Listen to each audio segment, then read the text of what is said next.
Baik, sebelumnya selamat pagi, siang, sore, dan juga malam kepada Bapak Dharma selaku dosen mata kuliah Analisis Data Digital. Perkenalkan, nama saya Agniana Fahira dengan nomor NRP 501724138 dari kelas ADDB. Pada kesempatan kali ini saya akan melakukan FFT dan juga inverse FFT, termasuk penjelasan dan juga simulasinya. Oke, jadi berangkat dari salah satu metode geofisika yang sering kali kita gunakan, yaitu metode seismik.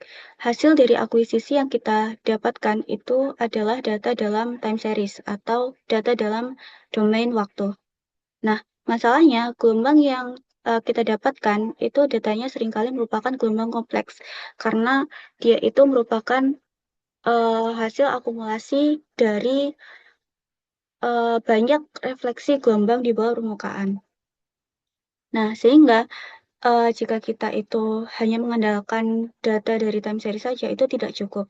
Karena untuk data time series itu, yang informasi yang bisa kita dapatkan itu hanya bagaimana amplitudo sinyal tersebut itu berubah seiring waktu. Nah, untuk itu kita harus mengubahnya menjadi domain frekuensi. Sehingga nanti ketika sudah di domain frekuensi, kita bisa menganalisis resolusi vertikalnya, noise-nya, dan juga frekuensi dominannya. Karena hal tersebut, kita seringkali bermain dengan Fourier transform. Nah, jadi untuk sederhananya, Fourier transform itu adalah suatu alat matematis yang sering kita gunakan untuk mentransformasikan sinyal dari domain waktu menjadi domain frekuensi. Nah, tetapi kita perlu kulik lebih dalam lagi, maksud dari mengubah domain frekuensi itu seperti apa. Nah, jadi setelah saya baca jurnal dan juga sepemahaman saya, untuk Fourier transform sendiri, seperti yang kita lihat di dalam persamaannya, itu memiliki yang namanya bilangan Euler atau fungsi Euler. Nah, fungsi Euler sendiri itu sangat menarik karena dia itu terdiri dari komponen cos dan juga sinus. Nah, dengan kata lain, dapat kita simpulkan bahwa Fourier transform itu akan mengambil suatu sinyal kompleks lalu memecahnya menjadi sinyal yang lebih sederhana, yaitu cosinus dan juga sinus. Nah, pertanyaannya, kenapa sih kok harus dipecah menjadi cosinus dan juga sinus? Kenapa tidak dalam bentuk sinyal jenis yang lain? Nah, jadi kita seringkali mendengar bahwa sinus atau cosinus yang sebenarnya adalah fungsi sinus dengan fase yang berbeda, itu merupakan persamaan sinyal yang paling sederhana. Nah, dikatakan paling sederhana itu karena di dalam persamaannya dia itu hanya menggunakan satu jenis frekuensi, ya, satu angka frekuensi, atau dalam kata lain dia itu merepresentasikan suatu frekuensi yang murni. Sehingga hampir semua sinyal di bumi ini yang baik itu sederhana maupun kompleks itu dapat dipecah menjadi paling sederhana menjadi sinus dan juga kosinus. Untuk cosnya itu merupakan sinyal yang genap dan juga sin itu yang ganjil.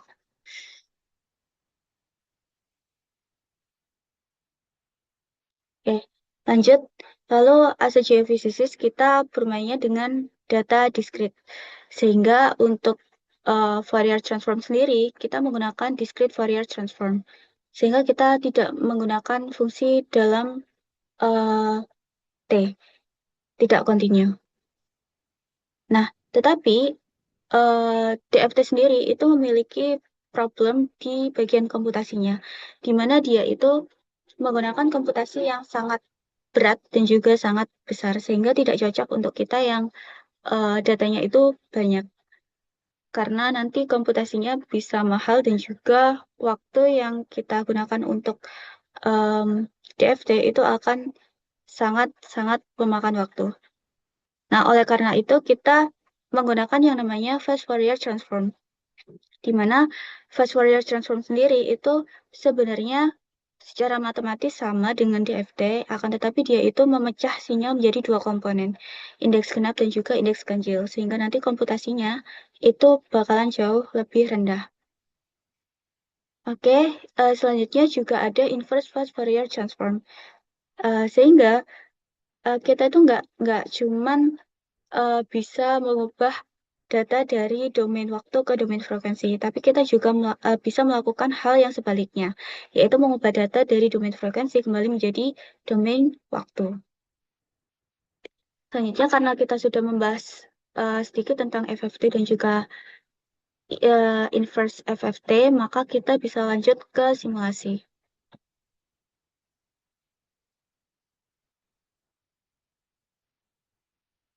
Oke, seperti biasanya kita akan langsung mengimport library terlebih dahulu. Di sini kita pakai NumPy dan juga Matplotlib. Hmm.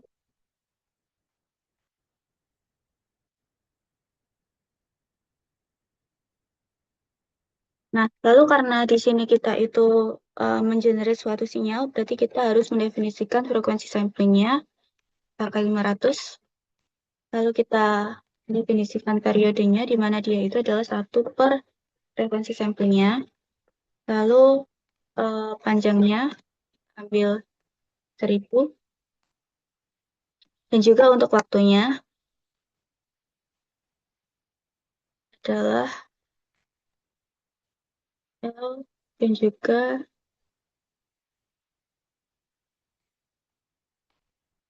periode. Oke. Nah, lalu selanjutnya kita akan mengambil 3 frekuensi, yaitu frekuensi pertama 10 Hz, frekuensi kedua 30 Hz, dan juga frekuensi ketiga 60 Hz. Lalu kita mulai susun sinyalnya di sini. Untuk sinyalnya adalah sinyal seperti yang sudah dijelaskan tadi, sinus, sehingga dia itu merupakan akumulasi dari sinyal frekuensi-frekuensi yang sudah kita definisikan di atas. 2 kali pi dikali frekuensi yang pertama di eh. Nah, jadi di sini untuk amplitudenya sendiri kita atur ke 2. Wah,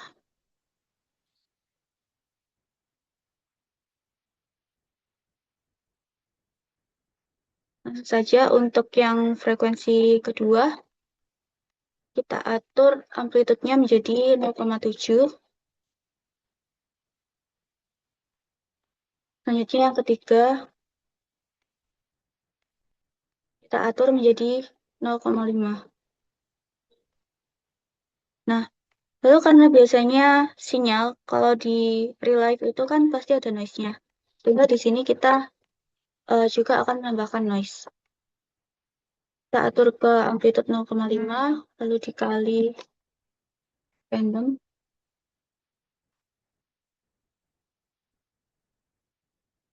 dengan panjangnya L.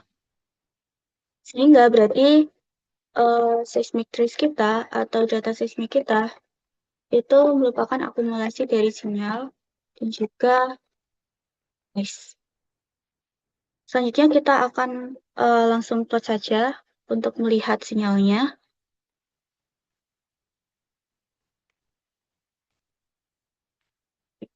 Size ukurannya kita atur 12 dan 2. Lalu kita plot di sini, di mana untuk X-nya adalah waktu, lalu Y-nya itu merupakan seismic trace kita, itu dan juga oke. Selanjutnya kita kasih judul di sini, original seismic trace time domain.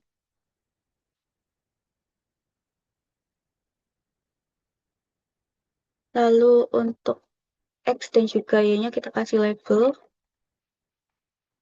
X-nya adalah 2 second. Lalu untuk Y-nya adalah amplitude.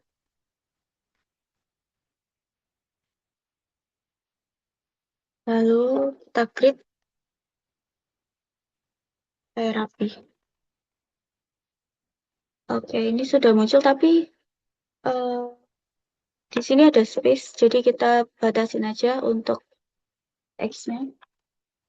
LT.xlim dari 0 sampai 2 second. Oke, masukkan 0, 2.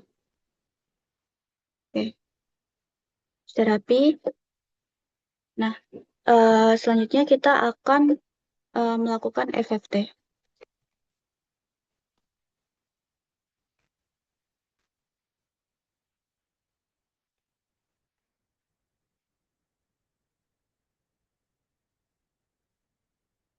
Lalu frekuensi vektornya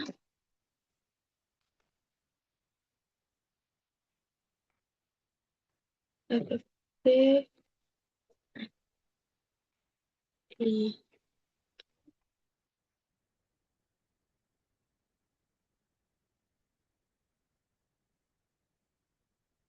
juga amplitudenya.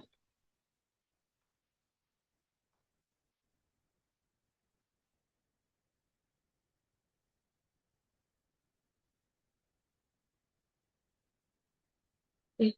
Sekarang coba kita plot lagi. Sudah kita ubah kayak FFT menjadi domain frekuensi.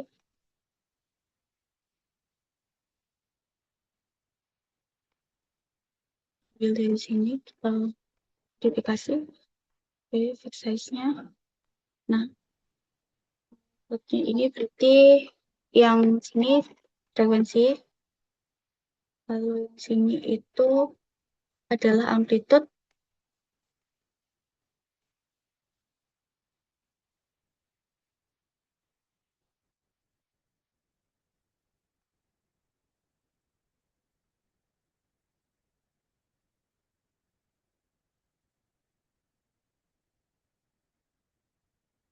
Kita masukkan length-nya.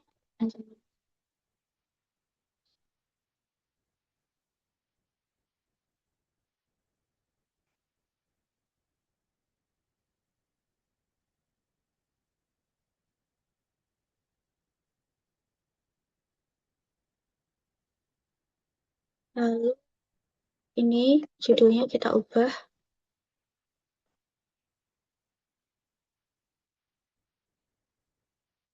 menjadi si spektrum FL. Ini frekuensi satu lainnya Hertz, amplitude di 5 ini kita hapus supaya tidak membatasi frekuensinya nanti. Lalu kita coba hmm, oke.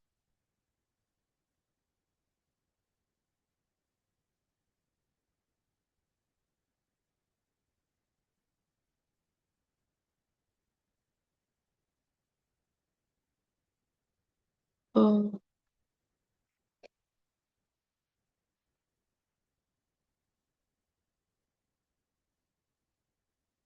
oke.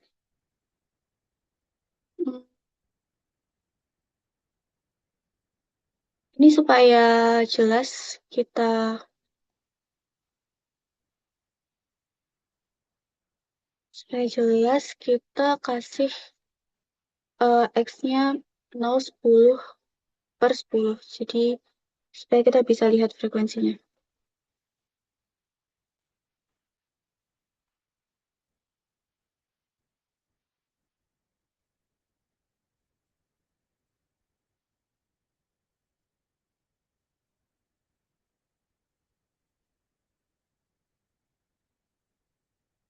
0 sampai 250, spasinya 10.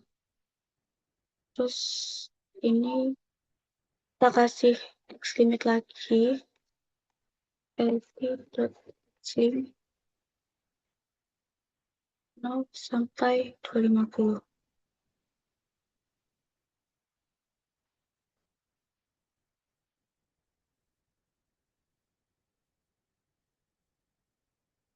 Oke.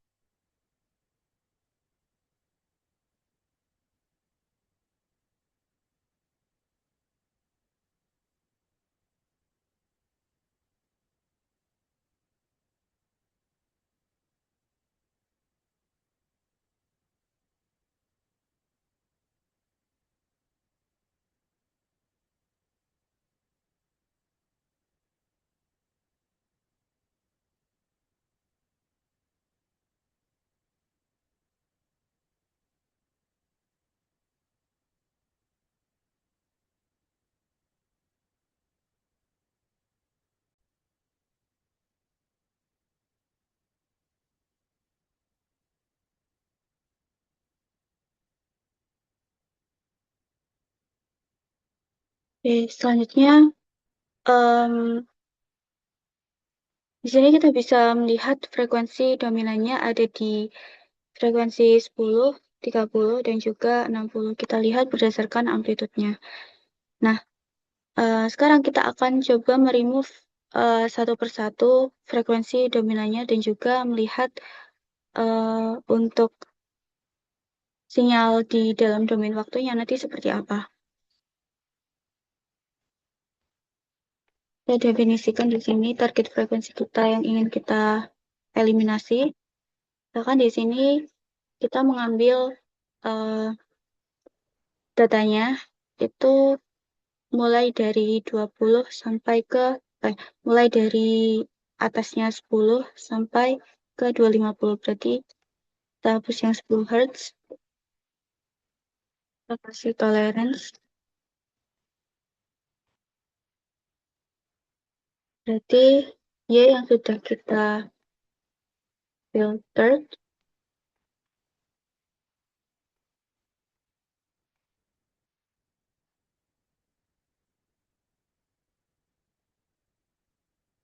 Hmm,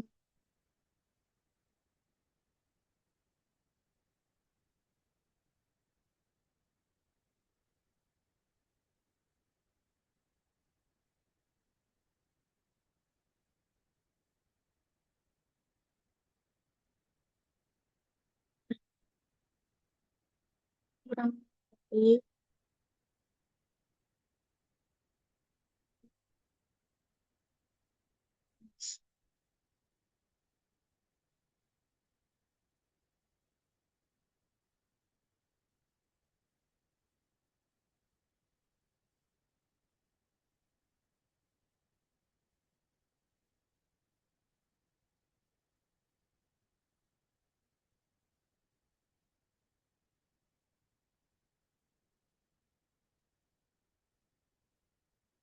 ini plus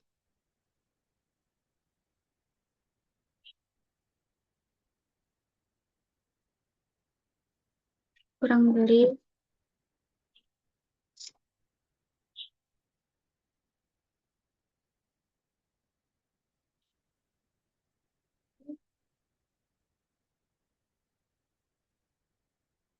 sehingga di filter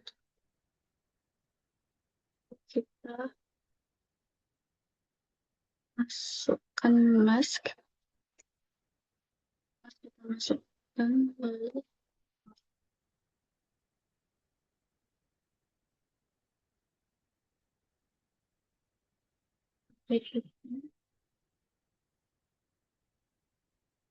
di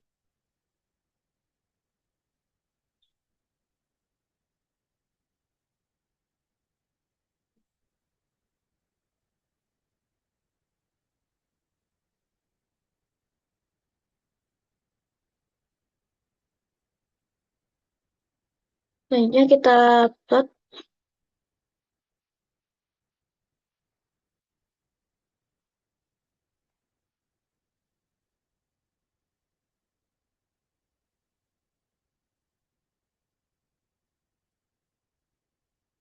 Ini yang harus kita ubah bagian sini. Amplitude yang sudah kita filtered. Filtered. Oke. Jadi di sini untuk yang 10 sudah kita filter. Sekarang kita akan menerapkan IFFT, yaitu mengubah dari domain frekuensi ini ke domain waktu.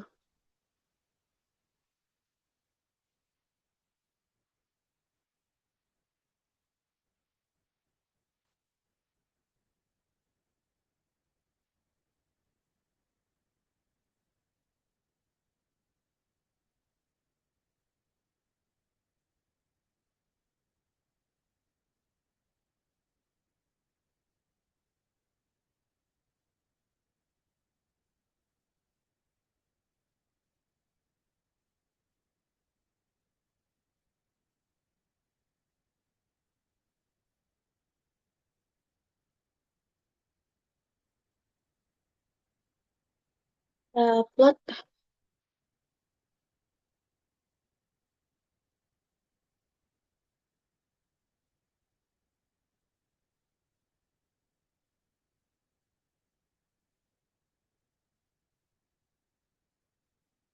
sudah tidak kita butuhkan karena nanti dalam waktu ini limitnya kita atur sama kayak awal 0 sampai 2 second.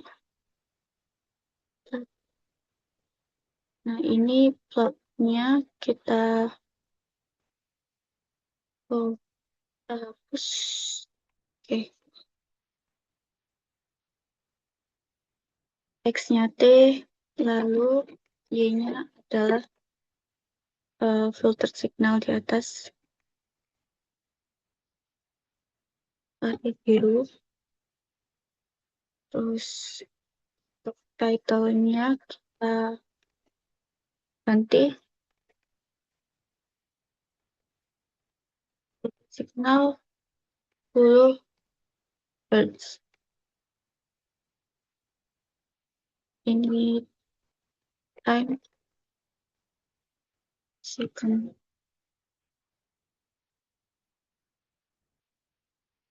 Jadi ini adalah sinyal yang sudah terfilter. Untuk mempermudah, kita akan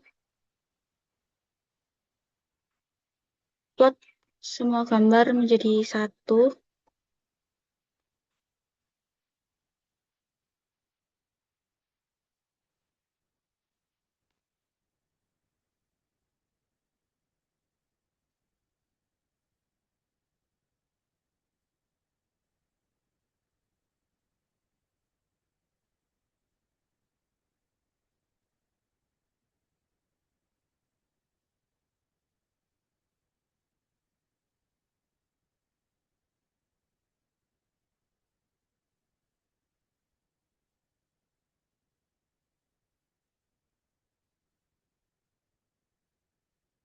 Ini. Jadi ini adalah original seismic trace-nya. Lalu ini sesudah kita FFT. Nah, lalu di sini adalah FFT yang sudah kita filter untuk frekuensi yang 10 Hz, dan juga di sini adalah kita membalikkan lagi menjadi domain waktu. Nah, ini nanti akan saya analisis di PPT. Mungkin lanjut aja, kita akan melakukan hal yang sama untuk frekuensi 30 dan juga frekuensi 60 Hz.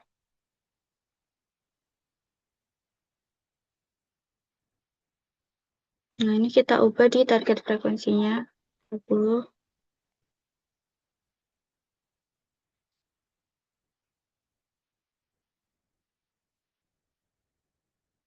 Nah, ini yang sudah kita filter 30 Hz. Lalu yang terakhir kita akan filter yang 60 Hz.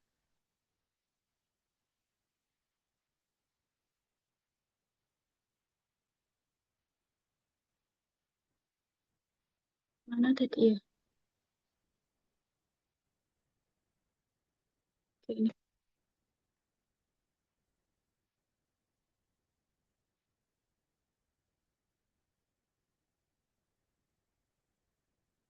Oke, berikut merupakan yang sudah difilter 60 Hz. Ya, langsung saja kita ke analisisnya. Oke. Nah, jadi setelah kita melakukan FFT dan IFFT, kita itu bisa mengetahui frekuensi dominannya, yaitu 10 Hz, 30 Hz, dan juga 60 Hz. Yang berarti sinyal pada frekuensi-frekuensi tersebut itu merupakan sinyal yang dayanya paling tinggi, sinyal utama. Nah, lalu tadi kita sempat ngefilter 10 Hz.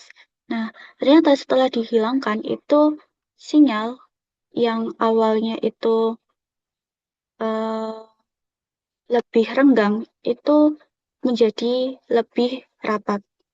Dan juga amplitudenya itu secara keseluruhan turun karena awalnya yang 10 Hz itu merupakan amplitudo yang paling tinggi. Nah, kalau misalkan kita bicara di dalam seismik, itu menghilangkan frekuensi rendah seperti eh, bisa kita katakan membuang ground roll atau noise infrasoniknya. Nah, karena di lapangan itu 10 Hz itu bisa berasal dari getaran permukaan ataupun gelombang permukaan yang dia bisa mengkontaminasi data kita. Nah, sehingga hasilnya sinyal itu akan jauh lebih bersih ketika kita sudah menghilangkannya. Oke, selanjutnya kita beralih ke filter 30 Hz. Nah, jadi untuk filter 30 Hz sendiri, dia itu adalah medium frekuensi. Sehingga osilasi yang dulunya itu mempunyai periode menengah, itu hilang. Dan juga sinyal menjadi hanya campuran dari sinyal yang gelombangnya itu lambat, dari 10 Hz, dan juga gelombangnya cepat, dari 60 Hz. Nah, kalau kita menghubungkannya dengan seismik sendiri, 30 Hz itu sering masuk ke dalam rentang frekuensi sinyal geologi yang kita merupakan target kita atau berguna untuk kita. Nah, sehingga menghilangkan 30 Hz itu berarti kita kehilangan informasi tentang lapisan-lapisan dengan resolusi menengah. Selanjutnya, kita memfilter 60 Hz. Nah, di mana 60 Hz itu amplitudenya yang paling kecil.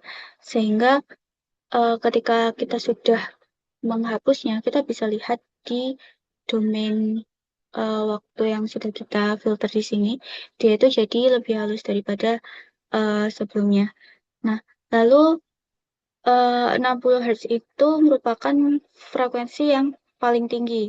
Nah, di dalam konteks seismik sendiri, untuk menghilangkan 60 Hz atau frekuensi yang tinggi itu berarti kita juga akan kehilangan resolusi-resolusi yang tinggi dari lapisan-lapisan tipis yang tadinya itu bisa kita deteksi, jadi tidak bisa kita deteksi. Nah, hal tersebut itu karena semakin tinggi frekuensi berarti panjang gelombangnya itu semakin rapat atau semakin pendek. Nah, karena panjang gelombangnya itu semakin pendek, maka dia itu bisa penetrasinya lebih dangkal, tetapi dia itu resolusinya lebih baik. Nah, tetapi di sisi lain, 60 Hz itu juga sering menjadi zona masuknya noise. Seperti contohnya PLN, listrik PLN di Indonesia yang dia itu persis 50 atau 60 Hz. Jadi, kita harus di dalam kasus-kasus tertentu menghilangkan 60 Hz itu justru bisa juga sebagai pembersihan data. Nah, lalu untuk vertical resolution.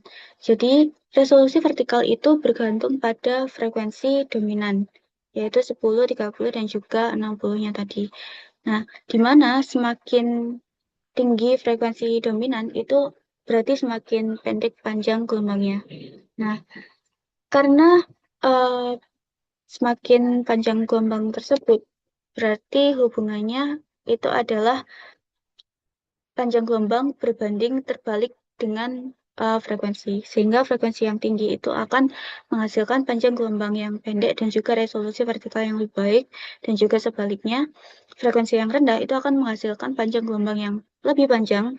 Sehingga nanti untuk resolusinya itu semakin buruk. Nah, kenapa semakin buruk? Karena ketika gelombangnya itu panjang, dua reflektor yang berdekatan itu bisa tampak menyatu sebagai satu event seismik sehingga tidak bisa kita bedakan. Nah, ketika komponen 10 Hz dihilangkan, frekuensi dominan itu bergeser naik ke 30 Hz, di mana dia yang kedua lebih tinggi. Nah, sehingga eh, panjang gelombangnya menjadi lebih pendek dan juga sinyal mampu membedakan lapisan yang jauh lebih tipis dibanding sebelumnya. Nah, sebaliknya ketika kita itu menghilangkan frekuensi yang tinggi 60 Hz, panjang gelombangnya bertambah.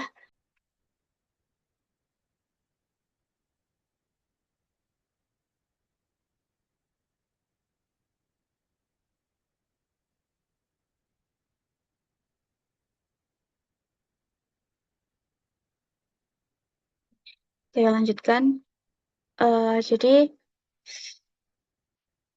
panjang gelombangnya itu akan bertambah dan juga kerapatannya itu akan menurun sehingga dia memang menambah jangkauan dari penetrasinya, tetapi di sisi lain dia itu juga menurunkan resolusi vertikalnya karena event-event yang halus atau lebih kecil itu jadi terabaikan. Nah, oke, untuk sebagai penutup, kesimpulannya adalah data itu memiliki informasi yang lebih ketika dia itu sudah berada di dalam domain frekuensi, sehingga kita memerlukan yang namanya Fourier transform pada data berbasis time domain. Nah, lalu frekuensi itu menentukan resolusi vertikal serta kedalaman penetrasi.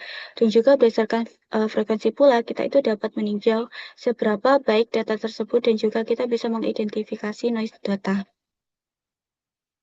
Mungkin itu saja dari saya yang dapat saya sampaikan. Terima kasih. Mohon maaf apabila ada salah kata dan juga salah perbuatan.